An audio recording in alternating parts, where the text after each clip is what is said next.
the day Serafina turned 18, the moment her mermaid's tail transformed into a pair of slender legs. Julian took her from the sea. For 10 years, she lived with him on land, a woman without a title, a secret he kept from the world. Tonight was the birthday party he had arranged for her. In the private room, colored lights flashed as people raised their glasses, the air thrumming with music and laughter. But in a quiet corner, Serafina frowned at the clock on the wall. It was 10 o'clock. Julian still hadn't arrived. Her phone suddenly buzzed. An anonymous text message appeared on the screen, containing a blurry, short video. In the video, a younger, fiery Julian was kissing a girl in his arms, loudly declaring to everyone around them that she was his first love, the only person he would ever truly love, the woman he would marry. In that instant, Serafina understood. It wasn't that Julian didn't want to get married, he just didn't want to marry her. A tear escaped her eye, and as it hit the floor, it solidified into a small, white pearl. As the night deepened,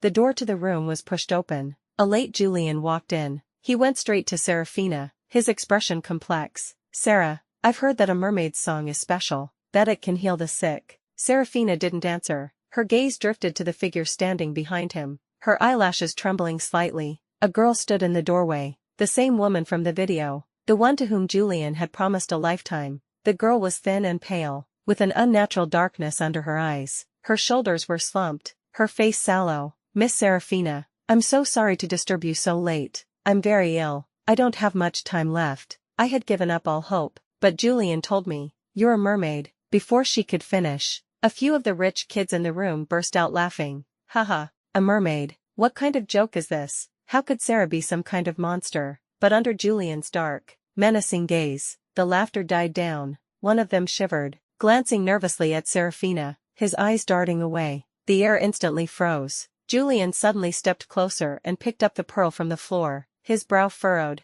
"You cried. A mermaid's tears become pearls." It was a legend everyone knew. In an instant, the men and women sitting behind Serafina shot to their feet, backing away in fear and disgust, feeling their charged gazes. A sharp pain pierced Serafina's chest. Her voice was a whisper. "Julian, you told her." This was their secret, a truth she had guarded for a decade, one that even Julian's closest friends didn't know. And now, he had willingly revealed it to his first love. "Sarah, I'm sorry. It was an emergency. I promise. No one here will say a word." He hadn't expected Chloe to blurt out the secret. After sending everyone away and clearing the room, he finally spoke, his lips pressed into a tight line. "As for Chloe, I don't want to hide this from you any longer. We used to be together. 10 years ago, she broke up with me, hiding her illness because she didn't want to be a burden. I ran into her at the hospital today and finally learned the truth. I should have been the one to take care of her. I've consulted countless specialists, but they all say there's no cure. You're a mermaid.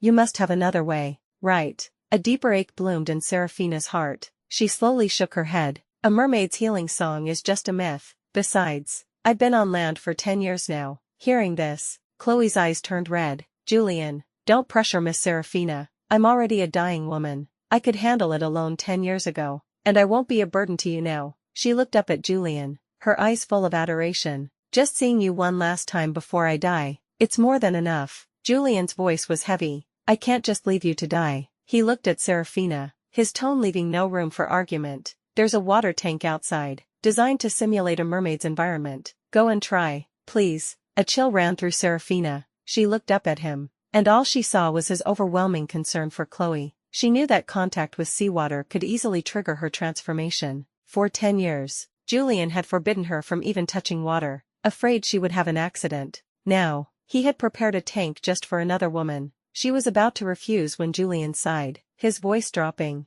"Sarah, don't make me use force." Tears welled in Serafina's eyes. She lowered her head, biting her lip to keep them from falling. A few seconds later, she looked up, the corners of her eyes red, her voice now cold. "I'll do it, but no matter the result, I will only stay inside for 10 minutes. Anne, we need to have a talk about her, and about us." She knew they had to deal with this first love. There was no room for a third person in her relationship. Either Chloe left, or she would. Her mind in turmoil, she stepped into the tank. The moment her skin touched the water, a searing pain shot through her. She snapped back to her senses, realizing the water had been laced with a high concentration of chili pepper extract. Serafina struggled to get out, only to find that Julian had already sealed the top of the tank. "Julian, Let me out. It hurts. But through the thick glass, her agony wasn't obvious. Julian frowned, his tone softening slightly. Sarah, you grew up in the water. You just need to adjust. You're Chloe's last hope. Help me, please, sing. In the face of life and death, all resistance felt futile. The pain was 1,000 needles stabbing into her bones. Time ticked by. Seraphina had no choice but to grit her teeth and sing. A mermaid's song was indeed beautiful, but the melody was laced with a deep, aching sorrow. When she finished, she pleaded, Julian, time's up. But Julian glanced at Chloe's still, pale face and hesitated. It might not have taken effect yet. Let's try one more song. No. Seraphina's voice was firm. Just as she was about to explain, Chloe suddenly coughed up a mouthful of blood and collapsed, curling into a ball on the floor. Julian froze for a second, then quickly scooped her up and rushed out. Seraphina frantically beat against the glass. Let me out first. Julian didn't hesitate. I'm taking her to the hospital. I'll be right back. Julian. Seraphina's breathing grew ragged. I can't stay in seawater for long. I'll lose my human form. I have to return to the ocean in a week. For the first time, Julian's face darkened with anger. Seraphina, don't threaten me with such lies. Don't you see what's happening? A life is on the line. Besides, you've been on land for a decade. How could you possibly go back so easily? Without another word, he left. Seraphina struggled in the tank for a long time, but she couldn't escape. Just before she lost consciousness, a final tear rolled down her cheek. Julian, this time, you're the one who chose for me to leave. Later, a security guard smashed the glass with a fire hammer and pulled her out. It took a great deal of effort to revive her. Shivering, she wrapped herself in a blanket. The broken glass had sliced her legs, and every step was agony. Tears streamed down her face as she stumbled out of the room. Halfway down the road, Julian's luxury car screeched to a halt in front of her. He handed her a wool blanket to cover her soaked body, his tone flat. Why did you run off? I told you to wait for me. Seraphina lowered her eyes. Julian, I've made up my mind. In 1 week, I'm going to. Julian cut her off. Get in the car. I'm taking you somewhere. The car sped through the night, finally stopping in front of a bridal shop. Seraphina found herself in a daze, staring at her reflection in a pure white wedding gown. It felt like a dream. What was Julian doing? Through her haze, she heard Julian say to the clerk, this one, please have it delivered to the villa. The recipient is Chloe. It was like a knife twisting in her heart. Seraphina went cold, frozen to the spot. Back in the car, Julian broke the silence. You and Chloe are about the same size. She's too weak to try on dresses, so I had to ask you. Seraphina didn't want to hear it. Are you marrying her? Julian was silent for a moment before nodding. The wedding is in 1 week. Chloe's parents died a long time ago. Now she's gravely ill, and the doctors say she has a month to live. At most, her greatest wish is to feel the warmth of a family one last time. So you're eagerly sacrificing yourself. Seraphina, usually so gentle, trembled, her words tumbling out. And what about me? Her voice rose. Julian, what about me? Where do I stand in all of this? I've been with you for 10 years. She opened her mouth, but the words wouldn't come. Should she emphasize that 10 years wasn't a mere 10 days? Should she accuse him of a cruelty that had shattered her heart? Should she bring up that video that had haunted her? It all seemed meaningless. Julian's heart had already chosen its side, and Seraphina would never beg for love. So, she fought back the searing tears, her voice hoarse. Fine, as it happens, on your wedding day, I have something I need to do as well. What is it? Julian asked coldly. I need to let go of some things. And some people, she said, her voice numb, laced with finality. A heavy feeling sank in Julian's chest. He instinctively leaned over and grabbed her wrist, his voice icy. Seraphina, what nonsense are you up to now? Can't you be more understanding? The image of Chloe's frail figure flashed in his mind, and his frustration grew. Chloe is sick. It's cancer, the deadliest disease for humans. Marrying her is just a formality, to let her spend her final days in happiness. You're still the one in my heart, Seraphina, for 10 years. Haven't I done enough for you? Don't you know how much I love you? Of course, she knew. Julian had once loved her deeply. In the first 3 years, he had slept on the beach every night, even with a fever, just to be near her so she wouldn't be lonely. After they got together, he spent day and night studying mermaid habits, even building a villa exclusively for her. For 10 years, he had cherished her, never tiring of her, but she also knew that the past was gone. They could never go back. Seraphina, don't be willful. Seeing her silence, Julian took a deep breath. Chloe collapsed and fainted just now. The doctors couldn't find a reason. Was it you who? Never mind. I'll make it up to you. After this is over, I'll marry you. A sharp pain shot through her heart, but Serafina managed a smile. You think I deliberately sang the wrong song and made her vomit blood? She didn't give him a chance to answer. Julian, there's no need for a wedding. I don't need your charity. Let's break up. Bang. Julian slammed his fist on the steering wheel, his face livid. That's ridiculous. Serafina, you've learned to threaten me with a breakup.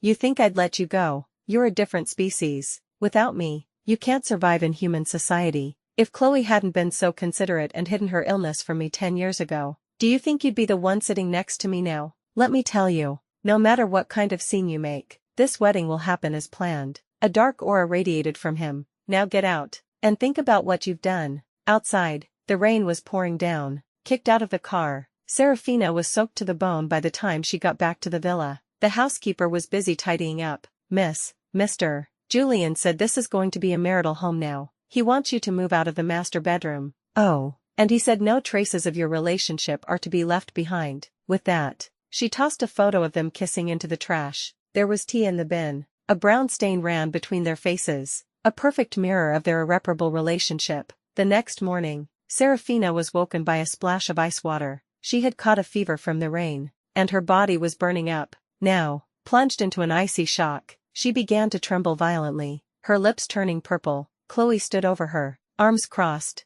a triumphant look on her face. Serafina, this is just a small warning. If you don't know your place and keep clinging to Julian, I'll make your life a living hell. Serafina's throat was raw, but she was no pushover. She raised a hand to slap her. What gives you the right? But weakened by illness, her hand was easily blocked by Chloe and flung aside. Ha, you dare hit me. Chloe's eyes turned vicious. She pried open Serafina's jaw and forced ice cubes down her throat. You're the real homewrecker, the one who doesn't deserve to see the light of day. Julian and I were childhood sweethearts. You're the bitch who snuck in when I was vulnerable. The ice sliding down her throat was suffocating. Serafina's face turned blue as she collapsed on the bed, coughing violently. Hearing Julian returning downstairs, Chloe's expression softened into a gentle smile. A chilling sight. Miss Serafina, once you're ready, come on down. The show is about to begin. Serafina didn't want to go, but a bodyguard entered her room, his face impassive. I've been assigned by Mr.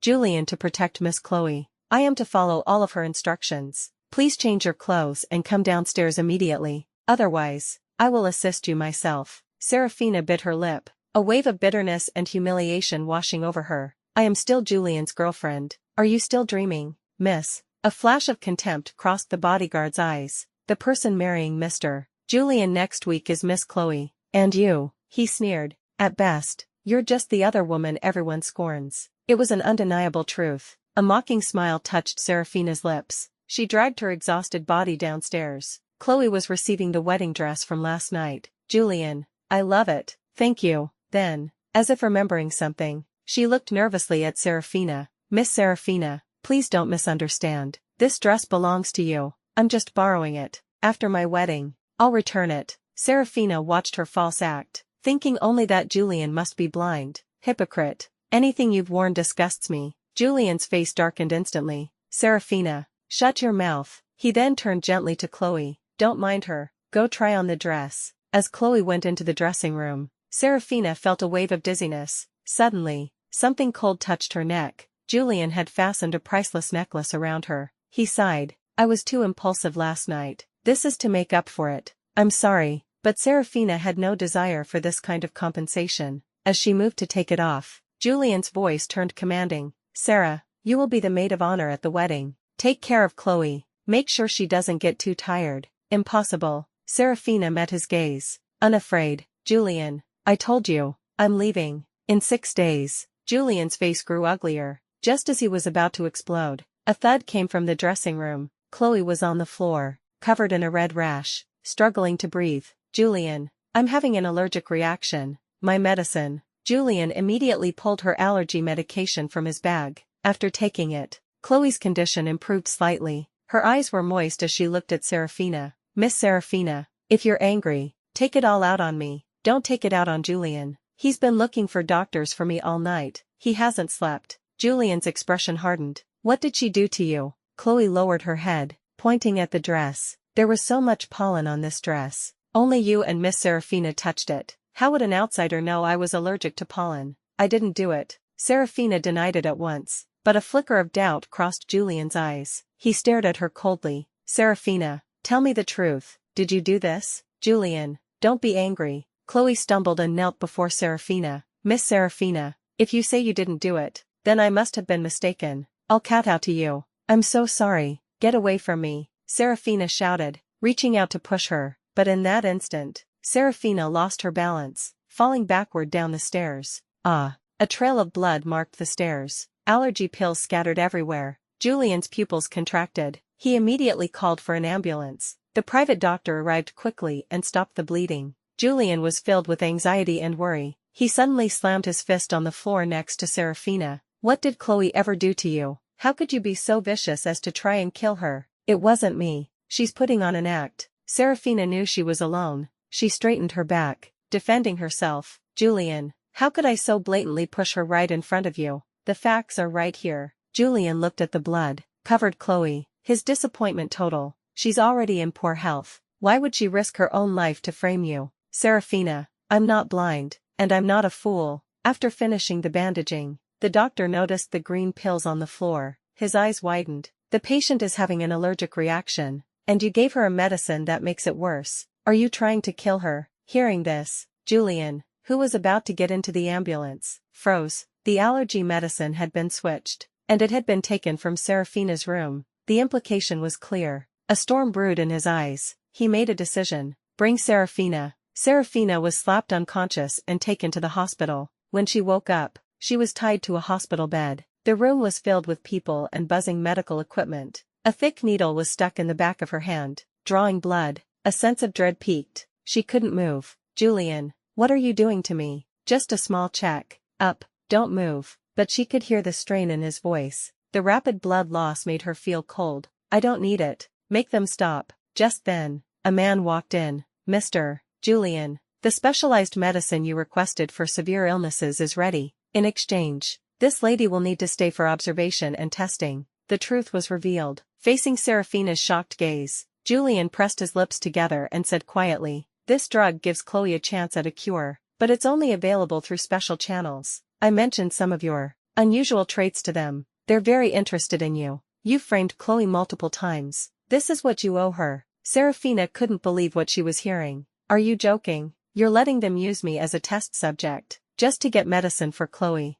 Julian's silence was his answer. Serafina started to laugh. A wild, hysterical sound. Julian, how could you do this to me? She shook her head, her shoulders trembling, as bloody tears streamed from her eyes. It was a look of utter despair. You trample on my love like this. I truly regret ever loving you. At the same time, the researchers cheered. Her tears are blood. She's really not human. They swarmed her, inserting countless tubes into her body. Serafina struggled, broken. No, Julian, don't leave me here. Julian's body tensed. Then, as if remembering something, he slowly backed away. Chloe is waking up. I need to be with her. She'll be scared if she's alone. Just cooperate. I've told them to ensure your safety. If anything happens, I'll compensate you. I'll take care of you for the rest of your life. He turned and left without a second thought. Serafina heard the sound of her own heart shattering. 3 days later, having found nothing useful and with her vital signs weakening, the researchers suspended the experiment. Serafina lay on the narrow cot, her eyes empty, her arms were swollen and covered in bruises, needle marks, and dried blood. Suddenly, the door was kicked open. Julian stormed in, yanked her from the bed, and screamed, Serafina, you contacted kidnappers to kill Chloe, you vicious woman. His eyes blazed with fury. To teach you a lesson, you will pay the price. He floored the accelerator and threw a screenshot of a chat log at her. It showed Serafina's profile picture, with messages stating that Chloe was Julian's true love and could be kidnapped for a hefty ransom. What price must I pay? Serafina asked, her voice numb. She would no longer ask why he didn't believe her, no longer feel the pain. She just wanted to leave, to be free. 2 more days, and she would be free. Julian drove her to a cliff's edge. The kidnappers were already there, a gleaming knife held to Chloe's face. Well, Mr. Julian, did you bring the ransom? Chloe was pale, a cut on her cheek still bleeding. She cried out, Julian, I'm worthless. You don't have to save me. Go. Just protect Miss Serafina.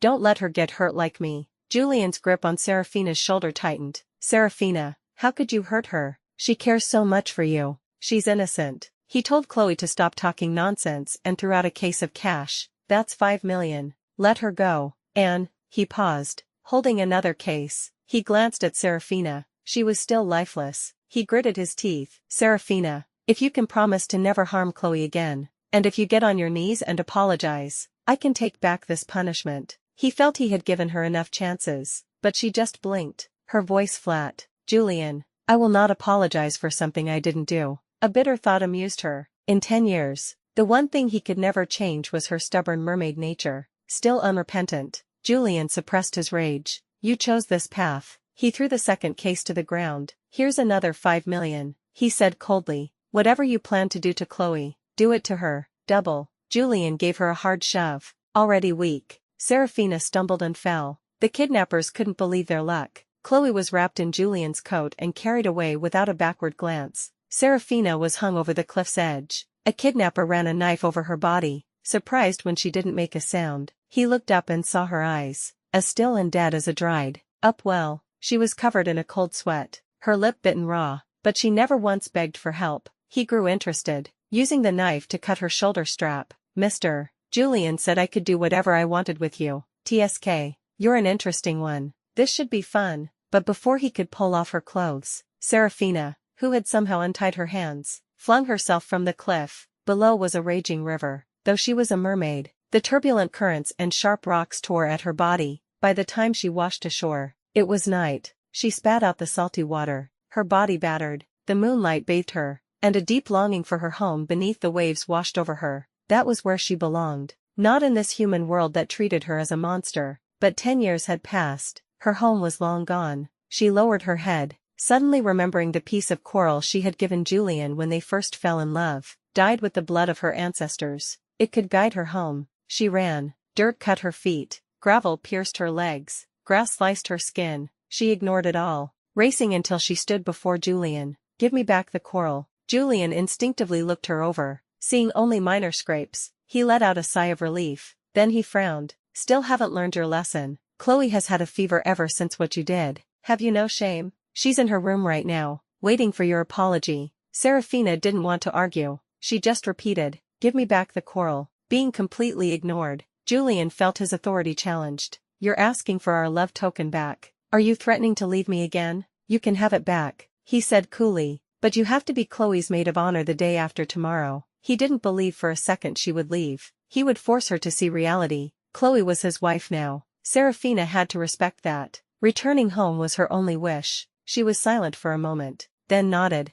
The wedding was during the day. She could return to the sea at night. Exhaustion washed over her. She returned to her dark room, but the moment she sat on the bed, she shot up with a gasp of pain. She threw back the covers. The bed was covered in thumbtacks, sharp points facing up. Many had already pierced her legs, staining the sheets red. Chloe emerged from the shadows. What a pity it didn't turn you into a human pincushion. You're lucky to be alive after a fall like that. You truly are a detestable creature. How did you know I fell from the cliff? Serafina was calm, instantly catching her slip. You contacted the kidnappers. The screenshot was a fake. So what if it was? Chloe made no attempt to hide it. Let me tell you another secret. A triumphant smirk played on her lips. I'm not sick. As for why I lied, it was to make my dear Julian cherish and protect me. This special medicine, it was bought with your life, wasn't it? She tauntingly shook the vial. How did it feel to be a lab rat? To be at the mercy of others? A shiver ran down Serafina's spine,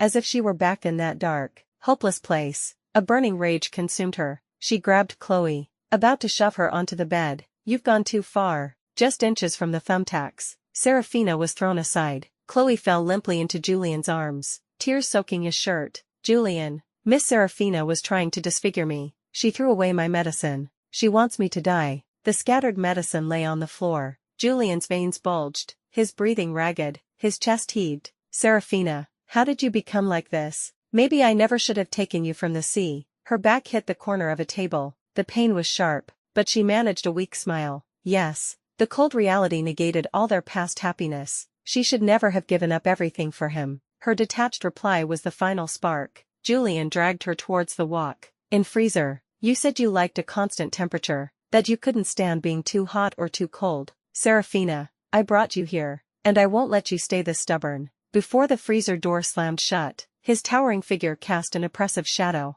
I won't let you out until you admit you were wrong. The hum of the freezer filled the silence, releasing a bone, chilling cold. Serafina closed her eyes and curled into a ball. Through the monitor, Julian saw frost form on her eyebrows, ice crystals clinging to her lashes. Her lips were purple, sealed shut. No matter what he did, he couldn't pry them open, couldn't force a single word of apology. A knot of frustration tightened in his chest. His eyes suddenly froze. The next second, he burst into the freezer. Serafina, wake up. She slowly opened her eyes to see a rare sight. Julian, panicked. Your legs, what is happening? She looked down and saw her fish tail. Her mind went blank. After a long moment, she finally processed it, but said something completely unrelated. Chloe is faking her illness. What did you say? Julian froze. His voice was low, a prelude to a storm. Serafina snapped back to reality. She shouldn't have said that. Exposing Chloe would only make her own escape harder.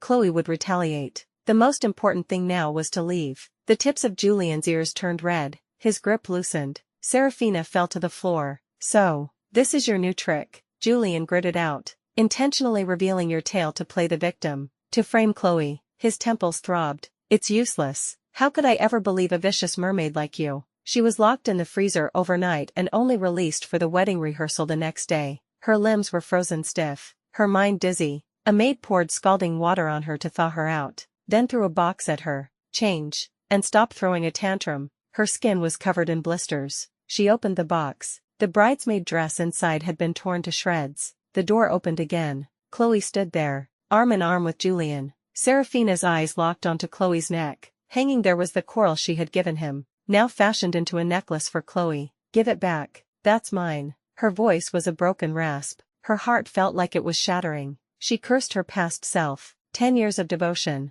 only to be trampled on again and again. I gave it to you, so it's mine to do with as I please, Julian said coldly. Get changed and come out for the rehearsal. The wedding is tomorrow. You can't afford to delay it. Chloe covered her mouth. Miss Serafina, why did you tear your dress? Tears welled in her eyes. This is the only one. What are we going to do? What did I do to offend you? Can't I just change? She made a show of taking off her own wedding gown. I know you hate me. I don't deserve to stand by Julian's side. I'll give you the dress. Please, just don't ruin my wedding. Julian stopped her. Let her deal with the consequences herself. He gestured, and a maid used scissors to cut Serafina's clothes. The fabric fell away, revealing her pale skin. She was forced into the tattered bridesmaid dress, which barely covered anything. Then, under the mocking and contemptuous stares of the staff, she was pushed out onto the street. Her nails dug into her palms as she heard the clicks of cameras. A man whistled at her. Hot damn, slut. Nice body.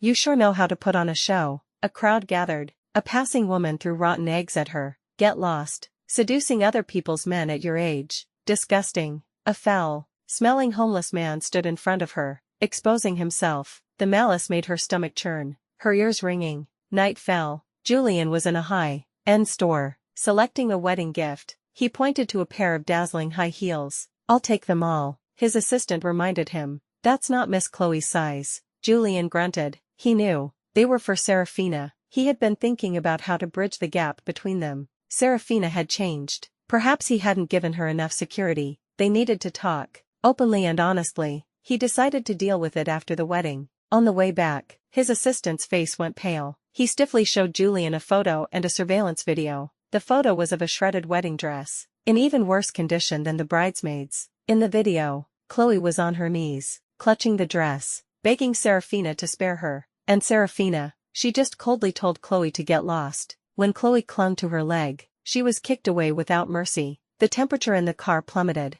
Julian said nothing, flooring the accelerator. When he got out, he slammed the door with a thunderous crash. He stormed to the second floor, only to hear a maid report, trembling. Miss Chloe tried to commit suicide by slitting her wrists. The doctor just finished bandaging her up. His mind went blank. He ran. Chloe's wrist was wrapped in a bloody bandage. A pool of dark blood stained the floor. Julian, just let me die, she wept. My life has no meaning. I don't want to live. This is Miss Serafina's coral. Give it back to her. She should be the star of the wedding. She was right. I stole everything. I'm just a thief everyone despises. If I die, you two can be happy for me." After comforting Chloe, Julian burst into Serafina's room, kicking the door open. As Serafina cried out in shock, he smashed the coral on the floor. With a crash, it shattered into 1,000 pieces. Serafina froze, tears streaming down her face.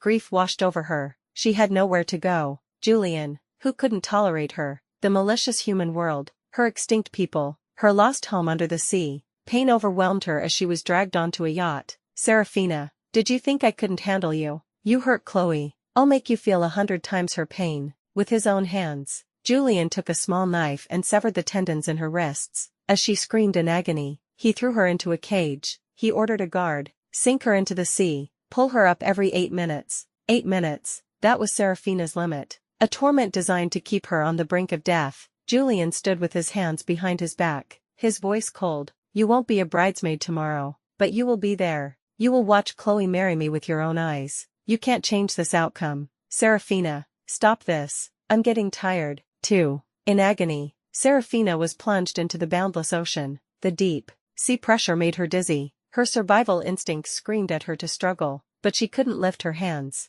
Again and again, she was pulled up just before suffocating, only to be plunged back down. Time passed. When the 20th 8-minute interval came, she was not pulled up. She heard the last desperate gurgle escape her throat, quickly swallowed by the silent sea. The sun was blinding. The villa was decorated for a celebration. Chloe, in a pink wedding dress, helped Julian with his tie. "Julian, it's almost time. The guests are waiting." Julian mumbled a reply, glanced at his watch, and asked a nearby servant, "Why haven't they brought Serafina yet?" The servant wiped his brow. "She should be here any moment." Julian pursed his lips. Chloe urged him. "Julian, let's go. Just a little longer," he said. An inexplicable unease settled in his heart. Time ticked by. Any longer, and the ceremony would be delayed. Just as Julian was about to turn, his assistant ran in, frantic. "Miss Serafina is gone." "What do you mean?" Julian stopped, his eyes turning to ice. "What did you just say?"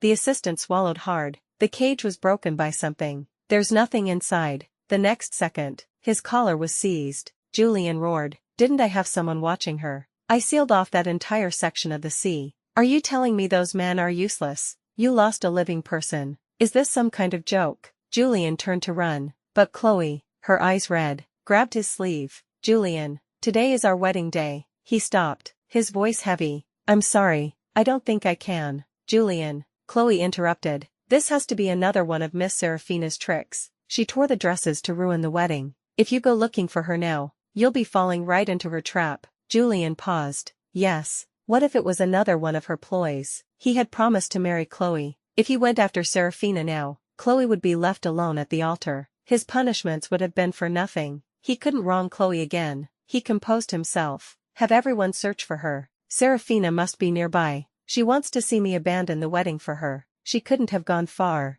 And you, interrogate the guard. Find out if he conspired with her to trick me." The assistant nodded. Chloe smiled. Taking Julian's arm in her white, gloved hand, they walked down the aisle, accepting the gazes and blessings of the guests. "Julian, I'm so happy to be by your side. This moment will be my most beautiful memory. I could die happy now. Thank you." Before, Julian would have gently chided her for talking about death, but now, he just gave a non-committal grunt. The chatter of the guests was just background noise. The assistant's words echoed in his mind. "Serafina is gone. She was gone. How could she be gone?" The cage was made of a special alloy, impossible for a human to break. The key was with him. Even if the guard was bribed, she couldn't have escaped. He had sealed off the sea. He had checked for any large creatures. He had eliminated every danger. How could she be gone? The only possibility was that she hadn't disappeared. She was just waiting on the shore for him to abandon the wedding, to declare her victory. The thought only frustrated him more.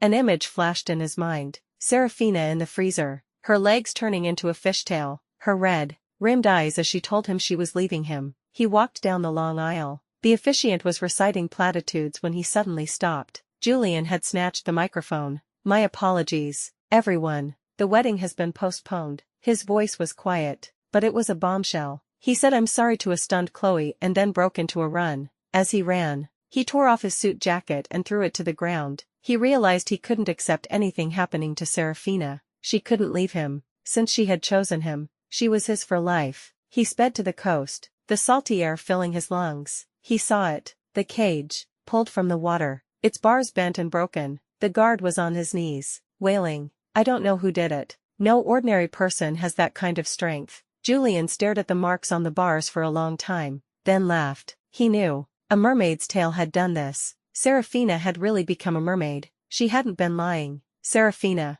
Seraphina. Julian ran towards the water like a madman. "I know you're in this sea. Come out. I have something to say to you. Don't make me angry. Seraphina, come out. You love me so much. How could you bear to leave me? You're not showing yourself because you're waiting for me to regret it, right? Seraphina, your wrists, they must hurt so much. I was wrong. Seraphina, I shouldn't have done that to you. It's okay if you're a mermaid. I can wait for you to change back. I'll wait. Seraphina, damn it, just come out." The last sentence was a roar. The water was up to his waist. He plunged his head under the surface. He wasn't a strong swimmer, but he had to find her. The water was clear, but he saw nothing, not a trace of her. She wasn't here. The thought made him cough up a mouthful of blood as seawater flooded his mouth and nose. So this is what drowning feels like swallowing 1,000 red, hot needles, he thought dimly. Did Seraphina feel this pain, too? He was pulled out by his assistant. After coughing up the water in his lungs, he shoved the assistant away. "Why did you save me?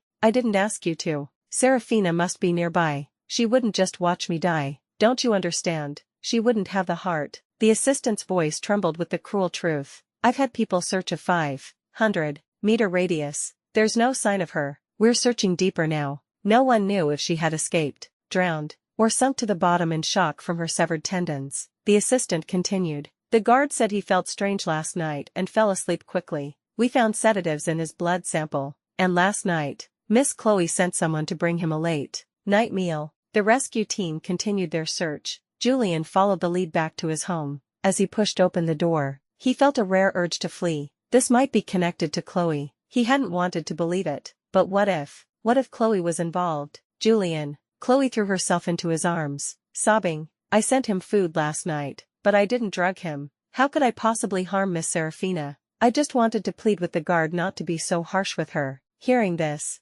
Julian's heart relaxed. That's good. If Chloe wasn't involved, then he wasn't an accomplice. However, when he saw the tear stains on her face, his expression froze. It seemed that every time Seraphina was punished, Chloe would cry, as if her tears were a weapon he couldn't resist, and he fell for it every time. "Julian, what's wrong?" Only Chloe knew how nervous she really was. She had finally gotten rid of Seraphina, but her subordinate had messed up. "Useless. Julian, let's hold our wedding after Miss Seraphina comes back," she said, putting on her usual fragile act. "If she's really against it, we don't have to. Your happiness is what I want most." But Julian just looked at her with a strange, sharp gaze. Chloe's heart sank. She quickly played her trump card. "Julian, my head is spinning. I think I need to rest. Don't worry about me. Go find Miss Seraphina. Chloe, since you're not feeling well, I'll have a specialist come and see you." He remembered Seraphina's words in the freezer. "Chloe's illness is fake." His first reaction was disbelief.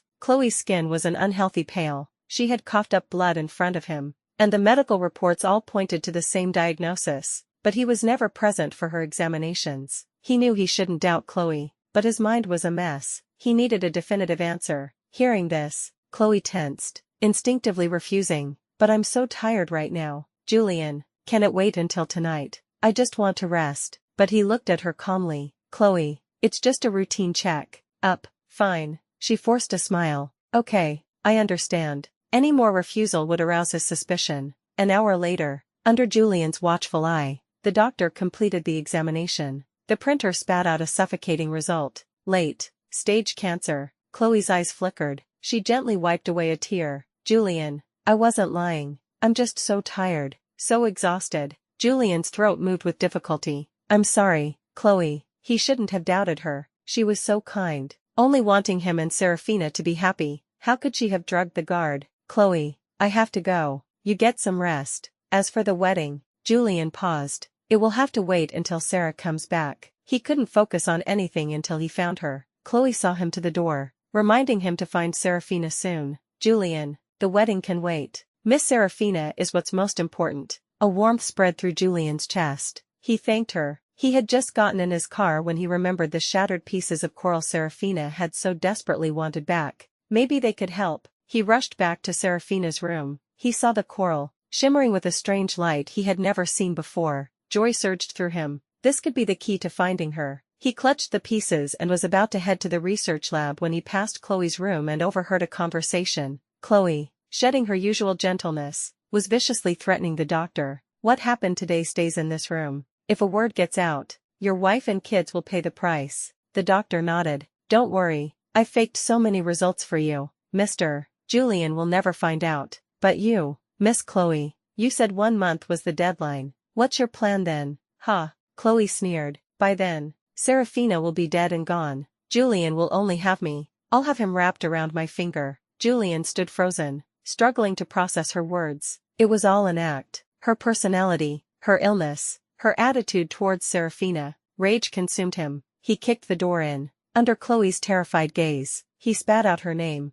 Chloe. You're looking for death. Chloe finally realized that when you're terrified enough, you really can't speak. She stared at him for several seconds until the enraged man strode towards her. She trembled violently. Julian, what did you hear? The doctor was just asking about my illness. Don't get the wrong idea. The wrong idea. Julian squeezed the words through his teeth. He grabbed her by the throat, pinning her to the wall, the veins on his hand popping. He roared, you faked your illness. You killed Sarah. I didn't. Chloe choked, her eyes rolling back. She flailed at him. It's not. I just love you too much. Julian. Love. Julian laughed as if he'd heard the world's greatest joke. Don't you dare mention that word to me. A woman like you isn't worthy. He let go, not out of mercy, but because he needed her alive to atone for her sins. What did you do? Tell me everything. He looked like a crazed animal. Chloe was still thinking of a way to lie, but the doctor beside her had already wet himself. Mr. Julian, I'll confess. Chloe forced me to do it. She came to me, asked me to fake her medical records, to say she had a terminal illness. Then she asked for a blood bag for an emergency. Yesterday, she took sedatives from my clinic. With every word, an image of him wrongly accusing Serafina flashed in Julian's mind. The blood bag, the day she pretended to cough up blood, the sedatives, the meaning was obvious. A heavy weight crushed his chest. He tore at the collar of his shirt. The doctor's teeth chattered. That's all I did. Chloe isn't sick at all. She just wanted you to feel sorry for her. Her secrets exposed. Chloe collapsed. She was covered in a cold sweat. It was over. Julian would make her suffer. Julian, let me explain. Tears streamed down her face. I know I did a lot of wrong, but I believe you love me too. Serafina was just my replacement. Ah. Julian slapped her across the face, cutting off her pleas. You have the nerve to bring that up. Serafina was never a replacement for anyone. I kept you around out of some lingering sentiment for our past. He was filled with regret. If it weren't for his damned sense of responsibility, he never would have lost Serafina. He slapped her again. Vicious woman.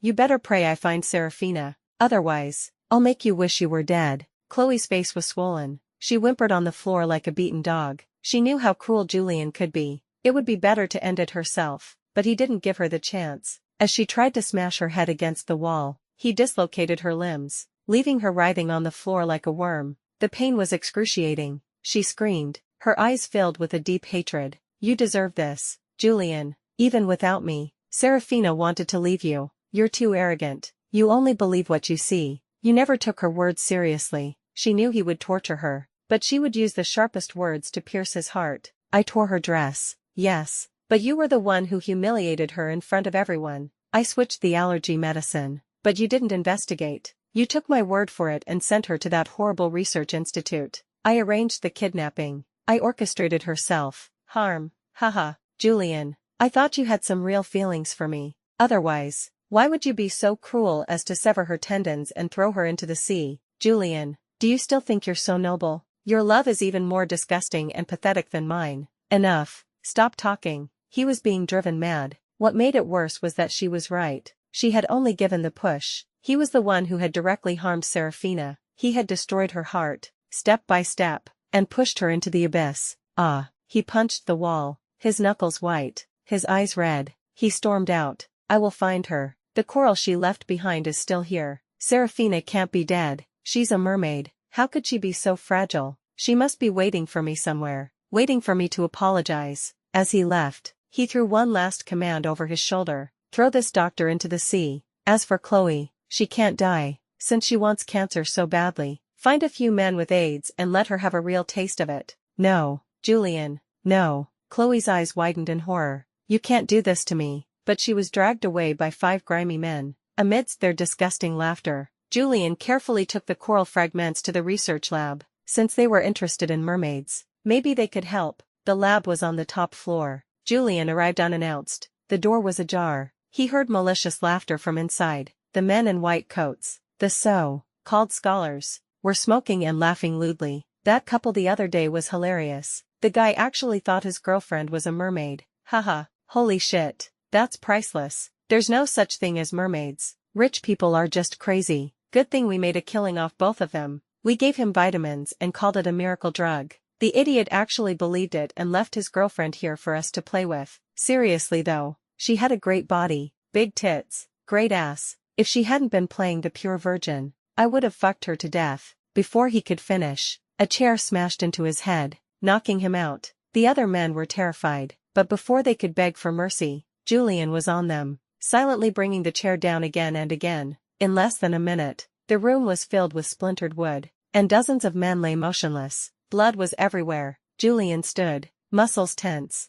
A single tear fell, then another, and then they wouldn't stop. He hadn't cried since he was a child, but now, the pain was suffocating. He felt his heart being crushed, soaked in bitterness, ready to explode with self-loathing. Serafina, Serafina, he repeated her name, but only the bodies of the fake researchers answered. He clenched his fist and slapped himself across the face. You deserve to die, Julian, he told himself. He had sent her into a pit of fire, then thrown her to the wolves. He had been blind, treating her as the aggressor, thinking he was teaching her a lesson. What a joke. It was all a joke. He wished he could go back to before he met Chloe and slap himself awake, but the ending was set. There was no going back. The thought sent a wave of pain through him, and he finally broke. He collapsed to his knees, burying his face in his hands, sobbing. But then, he saw the coral fragments in his pocket, glowing faintly. His eyes widened. He wiped his tears and cupped the pieces in his hand. They floated in the air, slowly forming a familiar, beloved face. It was Serafina. His face lit up,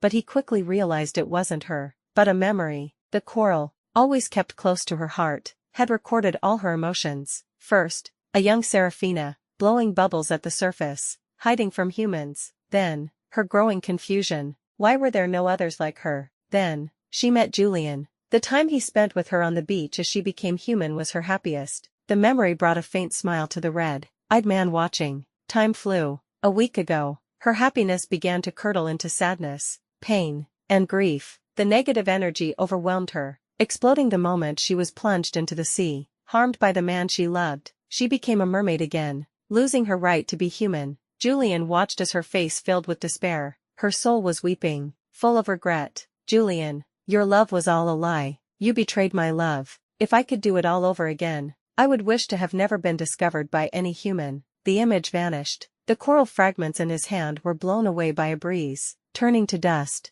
along with his last sliver of hope. Cough. Overcome by the pain, Julian coughed up a mouthful of dark blood. He desperately tried to gather the dust, but it was gone. The pain was all-consuming. Her every word echoed in his ears. He clutched his chest, his vision blurring. Just before he passed out, he whispered, Serafina, wait for me. I will find you. 2 years later, Julian sat in a private room, downing bottle after bottle of liquor, radiating an air of decay. His friends didn't try to stop him. This had been his life for 2 years. He never stopped looking for Serafina, but the ocean was vast. It was like finding a needle in a haystack. A drunk friend slurred, you guys here, Leo, from the Goo family, has a new girl. They say she looks a lot like Julian's ex. Serafina's name was a forbidden topic. The others shot him warning glances, but he kept going. I also heard Leo found her on a beach. TSK. Doesn't that sound just like Julian and his girl? He didn't notice Julian had put down his bottle and was walking towards him. What else did you hear? 2 years of smoking and drinking had made Julian's voice a harsh rasp. The friend sobered up instantly. Julian, I'm sorry. I didn't mean to bring her up. I was just drunk. Julian's patience snapped. What else do you know? I just know she showed up 2 years ago. I don't know anything else. The Goo family is way out of our league. Julian froze. 2 years. The timing was too coincidental, but he had been through too many cycles of hope and despair. Besides, he believed Serafina would never be with another man. He just smirked, clapped the friend on the shoulder, and said flatly, "Thanks." He opened another bottle of whiskey but lost interest after 2 sips. He walked out. He lit a cigarette. Through the smoke, he glanced forward and froze. The ash burned his fingers, but he didn't feel it. That silhouette. It was identical to Serafina's, just with shorter, dyed hair. He didn't hesitate. The moment she entered the next room, he followed, calling out desperately, "Serafina!" He burst into the strange room, his voice drowned out by the thundering music. A man at the door frowned at him.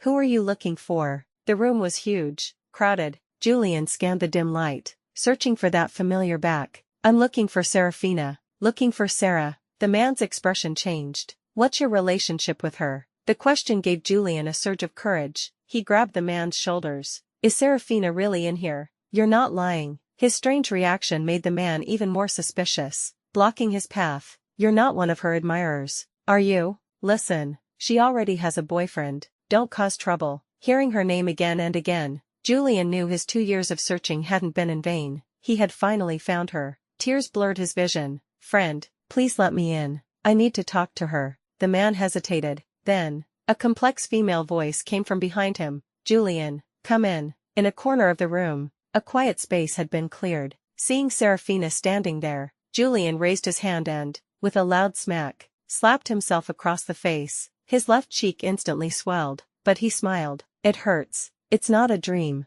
It's real. Serafina, Sarah, I finally found you. You have no idea how hard I looked. I dream about you every night." But while Julian was overcome with emotion, Serafina was calm. She cut him off. "What do you want?" The man she had once loved so deeply, the moment she saw him, she knew this would happen. She had considered not seeing him, but the events of 2 years ago needed closure. She wouldn't hide like a mouse, and she wouldn't be endlessly harassed. "Sarah." Julian, lost in his joy, didn't notice her coldness. He grabbed her hand. "What happened 2 years ago? It was my fault. When I threw you into the sea, I never thought you would leave me. It was Chloe who orchestrated it." She drugged the guard. "That's why you were in the water for so long. You must have been so scared. I was so stupid, such a bastard. I shouldn't have done it. Sarah, forgive me, for the sake of the 2 years I spent looking for you. You're willing to see me. Doesn't that mean we can start over?" Julian's eyes shone with a terrifying brightness, but Serafina said it was impossible. "What's the point of saying all this now?" She frowned.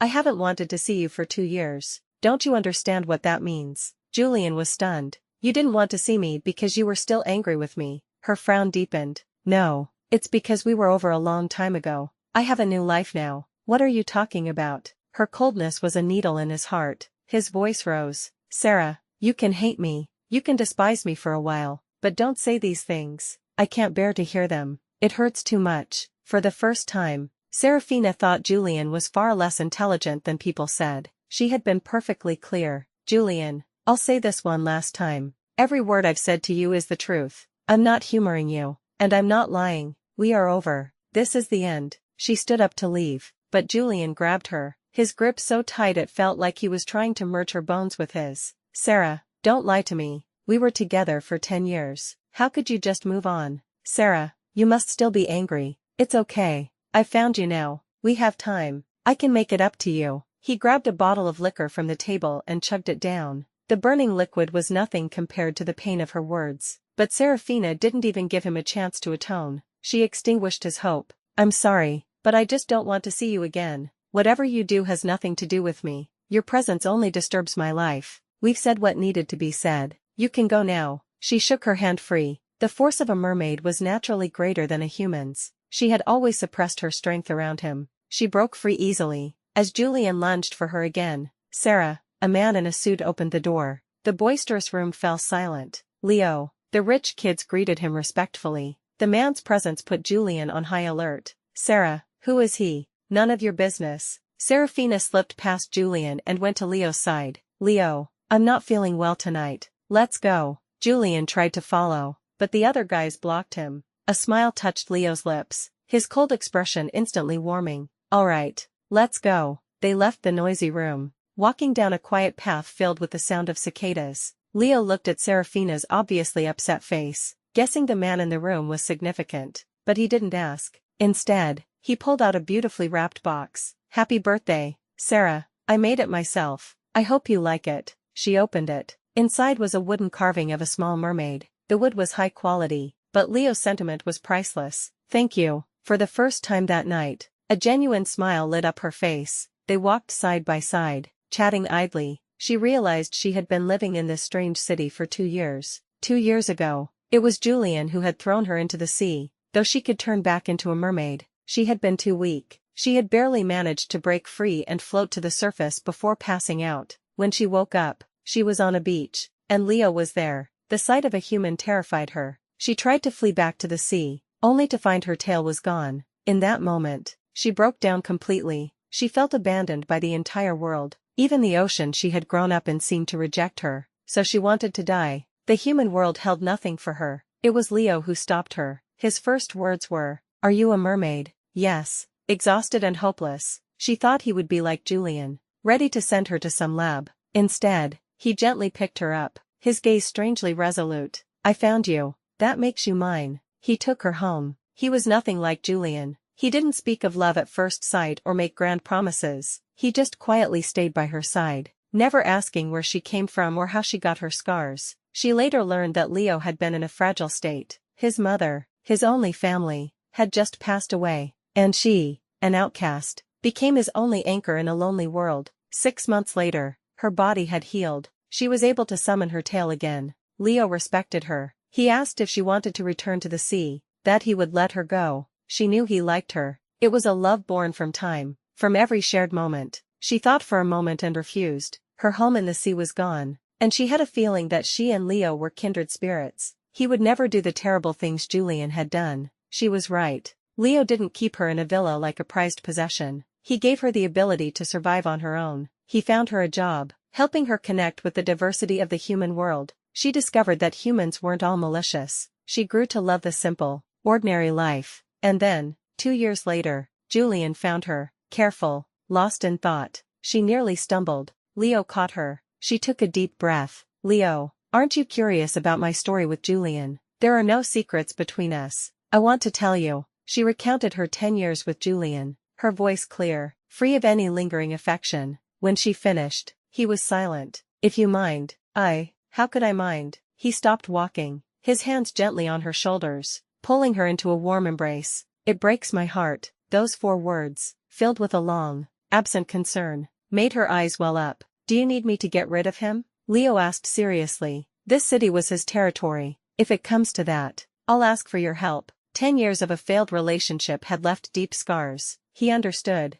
"It's late. Let's go home." The next day, Serafina was at her job at the aquarium. As she led a group of kindergartners, she didn't notice a pair of obsessed eyes watching her from the shadows. After her tour, her boss told her a client had specifically requested her for a private tour. She turned and saw him. Julian stood there with flowers and bubble tea. "Sarah, you must be thirsty." She shoved them away. The flowers scattered. The tea splattered on the floor. "Sarah, I won't give up," he said, his voice earnest. "I was deceived by Chloe, and I did terrible things to you. Now that I've found you, I will make it up to you, piece by piece, until you're willing to take me back." The sticky tea stained her white pants. She looked at the stain, as repulsive to her as Julian himself. "I don't need you to make anything up to me. I've been happy these past 2 years. It's you." Her voice was crisp and clear. "You are the one who is disturbing my life, making me sick. If you truly want me to forgive you, then please, stay out of my sight." "Sarah," he called out as she turned to leave.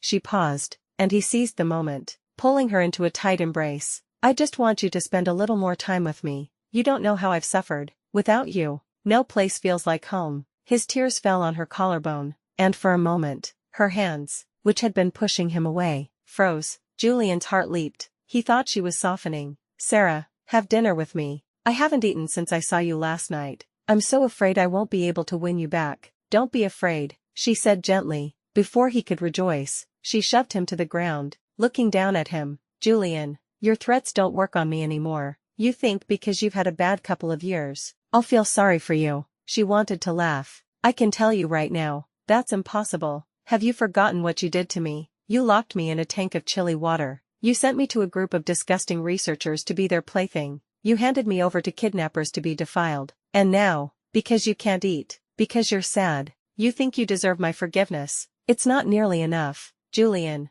I don't want to waste any more energy on you. You disgust me. If you continue to harass me, don't blame me for being ruthless. You're lying. His eyes were red. He scrambled up, trying to kiss her. Sarah, I found out you haven't been with anyone else. You were waiting for me, weren't you? Yes. I did terrible things to you. Punish me however you want. Just don't say these words that break my heart. My love for you has never changed. He tilted her chin up, about to kiss her. Smack. A sharp slap echoed through the hall. Julian stared in shock. Your methods are getting more and more despicable, Julian. She turned and walked away. Leo was waiting for her outside. Seeing him, her tense heart relaxed. A smile bloomed on her face. You're here.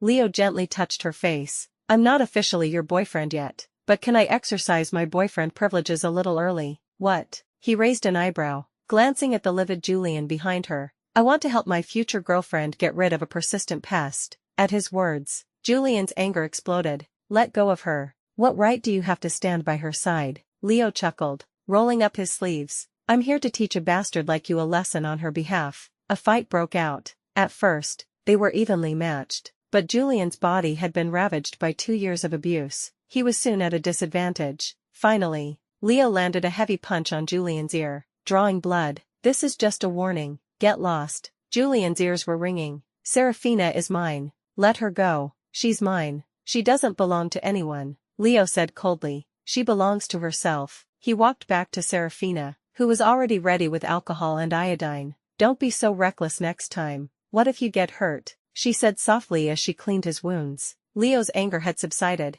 replaced by a gentle warmth for her. I know. I'll listen to my future girlfriend. Serafina blushed, looking down. They got in the car, discussing what to buy for lunch. Suddenly, the screech of tires. A black Maybach was speeding towards them, aimed directly at Leo in the driver's seat. There was no time to dodge. Leo could only swerve right, trying to take the brunt of the impact to protect her. But Serafina was faster. As she threw herself over Leo, the two cars collided with a deafening crash. She felt her head hit the steering wheel, a thick liquid running down her face, and then, darkness. She was rushed into surgery. As they lifted her from the car, she was covered in blood, her life hanging by a thread. Leo, whom she had protected, was mostly unharmed. The red light above the operating room door was blinding. Leo gasped for air, her selfless act replaying in his mind. Serafina, you have to make it. I'm waiting for you. Anyone who saw the powerful Leo with tears in his eyes would have thought they were seeing a ghost. How is she? Julian, also injured, rushed over. He was met with Leo's fist, aimed directly at his wound. He didn't dodge. He knew he deserved it, but he fought back. What kind of man are you? Letting a woman protect you. Is that what you call love? Pathetic. Leo lost control. And what are you? He roared, pinning Julian. You're so. Called love was distrust. Harm. Treating her life like a game. And now that she's happy without you, you want to destroy her again. Julian, how did human evolution fail to eliminate your stupid, arrogant, chauvinistic ass? Julian roared back. If you hadn't taken my woman, she wouldn't be on that operating table. I was trying to kill you. She's suffering because of you. You never should have existed. They were pulled apart by a nurse. The patient has a very rare blood type. Not even O. Negative is a perfect match. The blood bank is almost out. Do you know anyone with this type? We need 4,000 milliliters. That was a huge amount. The fight drained out of them. They couldn't reveal her secret. Suddenly, Julian remembered something. Nurse, test my blood. Leo frowned. He suspected Julian was just stalling, but the result was unexpected. Your blood type is a close match. We'll only need 2,000 milliliters. But drawing that much blood is extremely risky for you, especially with your injuries. It doesn't matter. Do it. He remembered the quarrel. Serafina had said it could change his blood over time. As the blood drained from him, his temperature dropped. He felt dizzy, panicked. His only thought was of the woman he had loved and destroyed. Hey, he said to Leo, if I pass out, make them keep drawing until she's safe. Leo glanced at his pale face and grunted in assent. By the time the needle was removed, Julian was unconscious. Bag after bag of blood was sent into the operating room. 6 hours later, the light went out. Leo rushed to the doctor, his legs nearly giving out. Doctor, how is she? Thanks to the timely transfusion, Serafina woke up 2 days later. Being a mermaid, she recovered quickly. Sarah, breakfast is here. Leo had been by her side constantly,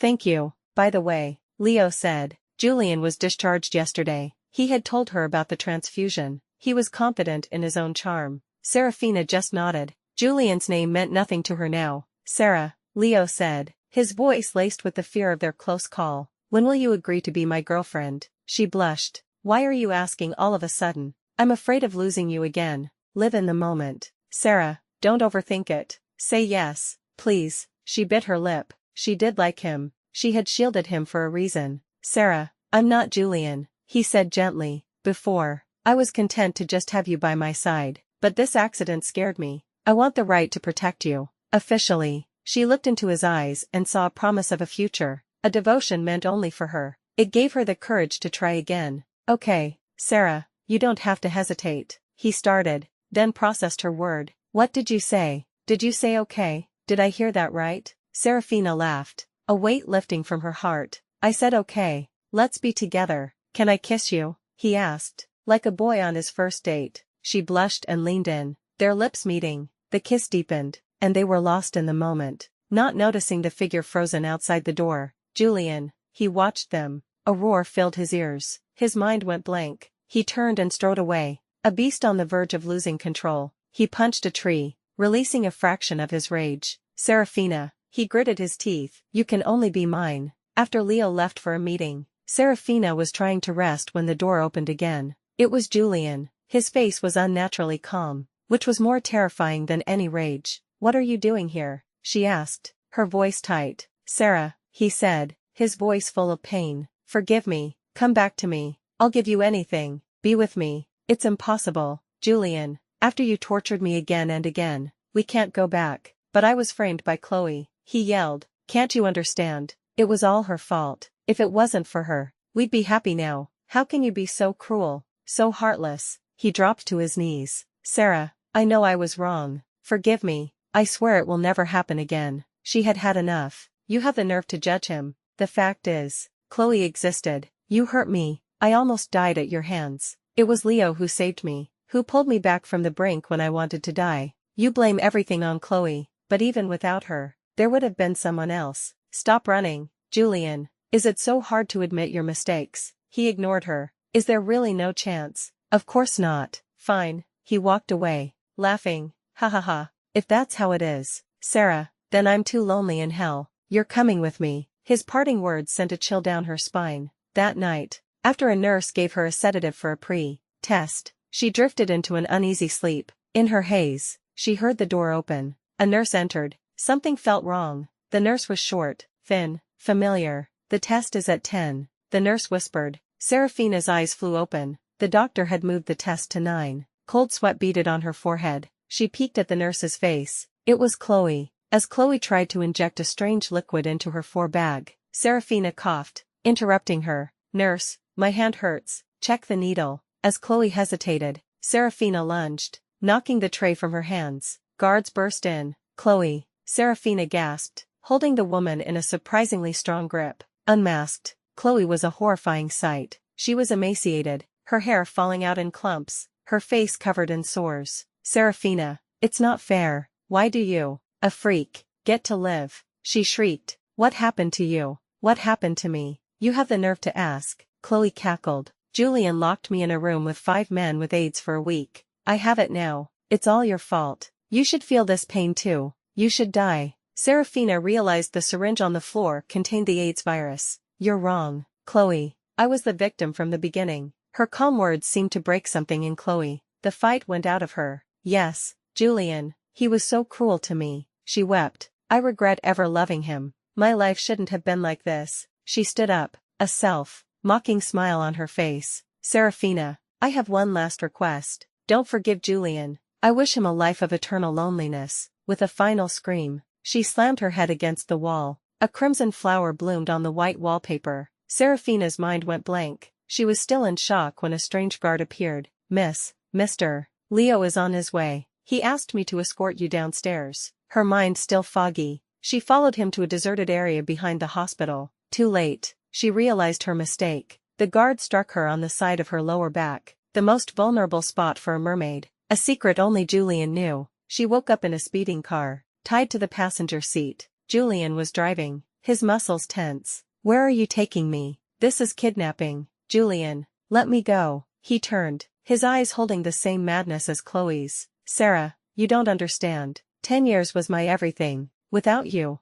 nowhere is home. You're mine. You have to come with me. You're insane. Serafina screamed, struggling. I was blind to have ever loved you. Am I? He laughed. Yes. And it's all because of you. For 10 years I protected you. And for 1 week of mistakes, you treat me like this. I apologized. I begged. I knelt. How could you feel nothing? I told Chloe where to find you. If she had succeeded, Leo would have left you. And you would have been mine again. Hearing this, Serafina went cold. She bit her tongue to stay lucid. Julian, let me go. We can talk. But he was beyond reason. So you can run back to Leo. No. If I can't have you back, I'll hide you away, where no one can find us. The words, once a lover's promise, were now a threat. She knew talking was useless. She looked out the window. They were in the middle of nowhere. She stopped talking. He noticed. He let go of the wheel, lunging at her. Sarah, say you love me. Say it, or we die together. She just stared at him coldly. Then let's die together. Julian,